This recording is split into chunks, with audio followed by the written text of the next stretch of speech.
Hi guys, it's Katie from KatersAcres. Today we're going to talk about something really special and awful fun.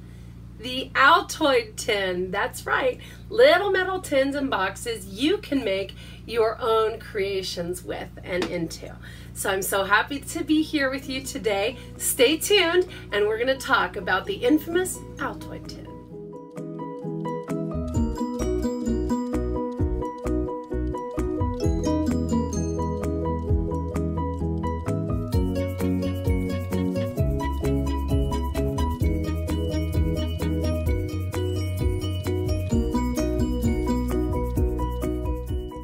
Hi guys, today we're going to talk about that most wonderful thing, the Altoid tin.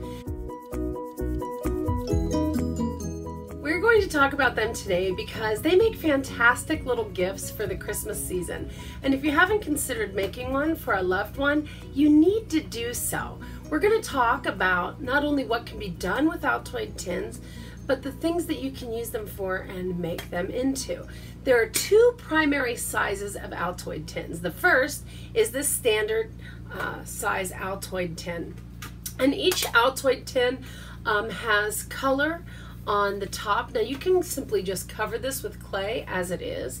You can torch it. You can put it in your grill and burn it for a few hours and it'll kind of char it and turn it into colors.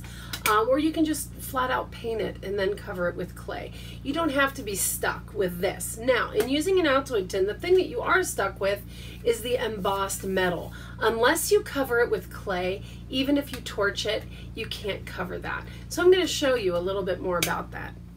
The second kind of Altoid tin are these tiny little Altoid tins called smalls. And so these are some of my favorite because I like to keep little beads and jujus and things in these actually in my studio. And they make great if you cover them and put little feet on them. They make great things to hold little beads and tiny things when you go to a workshop. And then because they have feet, it can kind of sit open as a table. But this is the other size. So you have two main sizes of Altoid tin. Now, today's Altoid tins, we're going to talk about things that you can do with them. One of my favorite passions and things that I love learning about and watching documentaries is ancient Egypt. This tin was actually made from a class by Lori Micah on the Polymer Clay Adventure 2016. So that was year 2 of the Polymer Clay Adventure. But one of the things that I love about this is it incorporates my love of Egypt. I have a little scarab beetle that is in brass that I got from BC Boutiques. I'll leave the link below. That I treated so that it would kind of match without sticking out. This actually is my name in Egyptian hieroglyphics, a little cartouche. But the background that is hard to see, and I'll insert a picture below, also has all kinds of ancient Egypt things, as well as a big cabochon also from BC Boutiques. The inside then is also more of the same. The clay has all been treated with light colors so that it matches, but the designs are different inside and out. This is a great gift to make for someone that likes a certain period of time or a certain history or a certain story. You can theme it after an entire thing, and it makes an excellent gift to sit around and for them to tell and to show their love of that time period. The second thing is a little more practical. This is a free tutorial. If you buy the Galaxy Veneer tutorial, you get this free project as well. This is how to make a portable paint tin. These are gouache paints, so fancy opaque watercolor in little pans that you can use and reuse over and over again. So the only thing you need to tote when you want to take your gouache with you is just a paintbrush or a water brush is what I prefer, and you have it all ready to go. So you can use these for supplies. A lot of people use these for sewing kits or even the smaller ones for sewing kits to put thread and needles and things like that in. You can also make them just to match some decor. Now this example is a perfect example of one that I did nothing to the outside except painted it. I painted it in a white acrylic paint. Now you can also do a gloss paint if you prefer, but I wanted the matte look.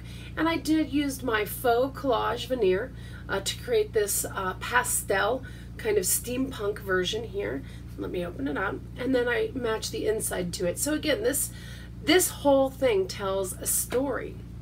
The next one that I have is probably one of my favorites. I made this for Explorations in Voice with the Blue Bottle Trees Ginger Davis Almond, and this is an idea on a theme. I had an Asian idea in my head and had products I had to use. I'll leave the link for Explorations in Voice down below so you can read about our project and what we did. But this I love for two reasons. Number one, it's not just an Altoid tin. I took a flower bead and actually used it. I don't know if you can see that. I just uncurled it to make it as feet. So it actually doesn't stand on its edge, but it stands on this foot.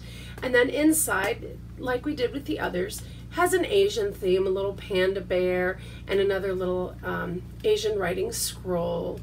And this I really like just because it's different and it's fancy. It's got the brass on it, again from Bisou Boutiques. I'll leave the link in the down bar below. But you can do just about anything with these little tins. Now the next and my final one, September of 2016 at Parker's Playful Tutorial Club, was a space theme. Some of the things that we learned to make were the Galaxy Veneer that is shown right here. Now you can see the difference in these two.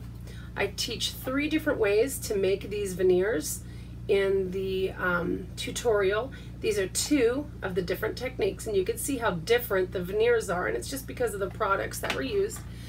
But what I like about doing something like this is for children or for gifts for younger children. You can make the box in a theme that you wish. Ooh, gonna ruin my surprise. And place little trinkets or items or little toys that you've handmade inside the tin, or even make additional ones that don't quite fit inside the tin but correspond with the theme to go with it.